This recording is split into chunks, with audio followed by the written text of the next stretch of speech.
নমস্কার বন্ধুরা, সবাইকে ওয়েলকাম জানিয়ে চলে এসেছি আজকে একটা একদম নতুন মাছের রেসিপি নিয়ে। পাবদা মাছ খেতে তো আমরা সবাই ভালোবাসি।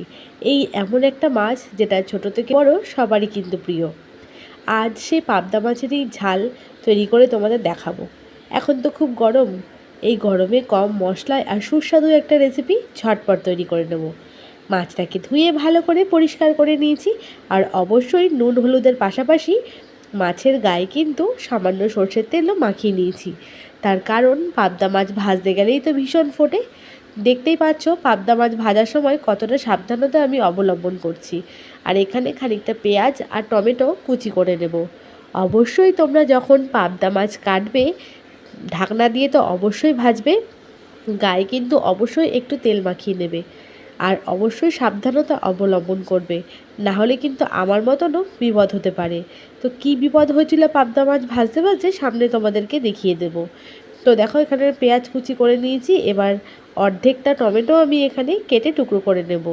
এখানে যেহেতু অল্পই মাছ রয়েছে তাই একদমই কম মশলার ব্যবহার কিন্তু আমি করছি। আর যেহেতু এখন গরমে তো বেশি মশলা তেল ঝাল একদমই খাওয়া যায় না, তাই আজকের এই সাধারণ রেসিপিটাই তোমাদের সঙ্গে শেয়ার করব। তো দেখো এখানে মাছের কিন্তু এক পিঠ ভাজা হয়ে গেছে, এবার খুন্তি দিয়ে আরও এক পিঠ ভেজে নেব। তো বন্ধুরা, মাছটা ভাজার সময় কিন্তু বারবার বলছি তোমরা সাবধান থাকবে। তো মাছটা কিন্তু দু পিঠ ভালো করে ভেজে নিয়েছি, এবার তেল ঝরিয়ে মাছটাকে তুলে নেব। তোমরা এই রেসিপিটা যেটা আমি রান্না করছি মাছ না ভেজে কাঁচা মাছ দিয়েও কিন্তু রান্না করতে পারো। তবে আমার মতন যারা মাছ ভেজে খেতে পছন্দ করো তারা কিন্তু অবশ্যই মাছ ভেজে নিও। তো মাছ এখানে দেওয়ার সাথে সাথেই কিন্তু প্রচণ্ড টগবগিয়ে তেলটা ফুটতে শুরু করে দেয়, তাই আমি ঢাকনা দিয়ে একদমই আস্তে আস্তে কিন্তু মাছটাকে ভাজছি। তো একটা মাছ দেওয়ার পাশাপাশি আবার কিছুক্ষণ পরে আরও একটা মাছ কিন্তু ভেজে নিচ্ছি। প্রথমবার মাছটা ভেজে নেওয়ার পরে আবার যখন মাছ ভাজতে যাচ্ছি তখনই কিন্তু তেল ছিটে চলে এসেছিল আমার গায়ে। তো যাই হোক, সমস্ত মাছগুলোকেই কিন্তু ভালো করে ভেজে নিয়েছি। এইরকম করে ভাজবে, খেতে কিন্তু খুবই সুস্বাদু লাগবে। এরপরে মাছ ভেজে নেওয়ার পর যে তেলটা রয়ে গেছিলো তার মধ্যে দিয়ে দিলাম কালো জিরে ফোড়ন। কালো জিরে দেওয়ার পরে কুচি করে রাখা পেঁয়াজগুলো তেলের ওপরে ছেড়ে দিলাম। এরপরে দিয়ে দিচ্ছি টমেটো কুচি, আরও যে বাকি অবশিষ্ট পেঁয়াজটা ছিল সেটা, আর কাঁচা লঙ্কা কুচি। আমি কিন্তু এখানে খুবই কম মশলার ব্যবহার করব। তোমরা দেখতেই পাচ্ছ বন্ধুরা, আমি এখানে খুবই সামান্য কিন্তু পেঁয়াজ ব্যবহার করেছি। এরপরে পেঁয়াজ আর টমেটোটাকে একটু ভালো করে ভেজে নেব।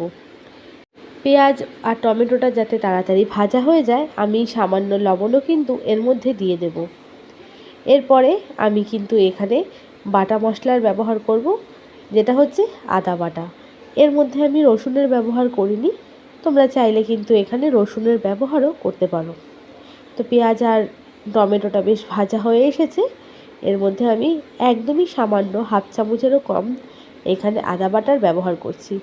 যেহেতু গরম, প্রথমেই আমি বলেছি খুবই কম মশলায় আজকের রেসিপিটা তৈরি করছি, তাই সামান্য মশলাই কিন্তু দিয়েছি।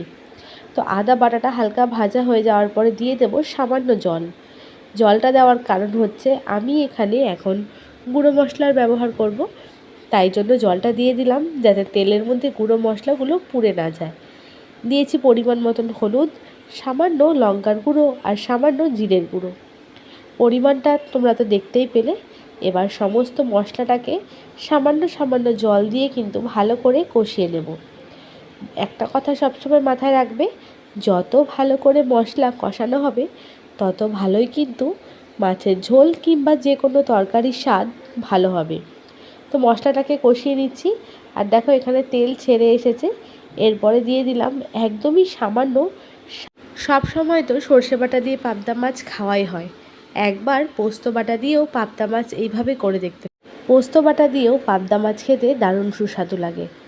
তো পোস্ত বাটা দিয়ে বেশি নাড়াচাড়া করলাম না, দিয়ে দিয়েছি পরিমাণ মতন জল।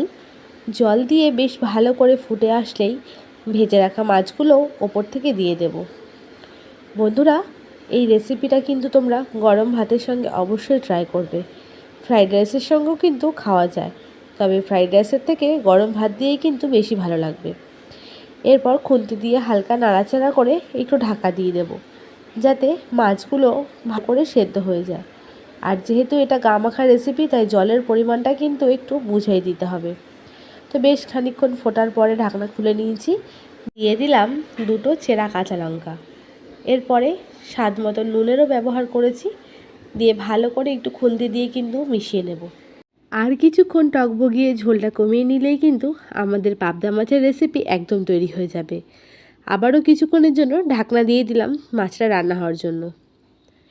বেশ খানিকক্ষণ পর ঢাকনা খুলে আবারও খুন্তি দিয়ে আলতো করে একটু নাড়াচাড়া করে নেব, আর দিয়ে দেব 1 মুঠো ধনেপাতা কুচি।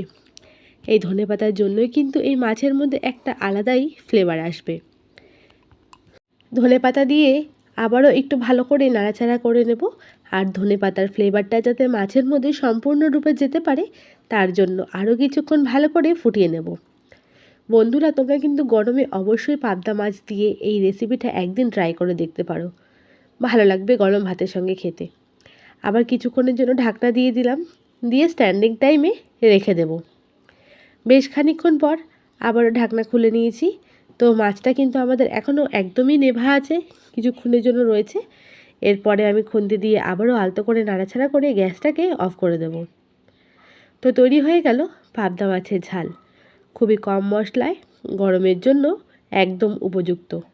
কেমন লাগলো রেসিপিটা তোমাদের অবশ্যই কমেন্টে জানাতে ভুলবে না। এবার একটা পাত্রে মাছটাকে ঢেলে নিলাম। এবার গরম ভাতের সঙ্গে পরিবেশন করব পাবদা মাছের ঝাল। কেমন লাগলো তোমাদের এই রেসিপিটা অবশ্যই কমেন্টে কিন্তু জানিও। গরম ভাতের সঙ্গে ট্রাই করতে একদমই ভুলবে না। যদি ভালো লেগে থাকে এই রেসিপিটা অবশ্যই কমেন্টে আমাকে জানিও, আর বাড়িতে এইভাবে একদিন ট্রাই করতে একদমই ভুলবে না। আজকের মতন বিদায় নিচ্ছি, দেখা হবে তোমাদের সঙ্গে পরবর্তী কোনো ভিডিওতে, ব্লগ ভিডিও কিংবা রেসিপি ভিডিওতে। ভিডিওটা এতক্ষণ দেখলে যদি লাইক না করে থাকো তাহলে অবশ্যই কিন্তু একটা লাইক করে দিয়ে ভিডিওটাকে সম্পূর্ণ দেখো।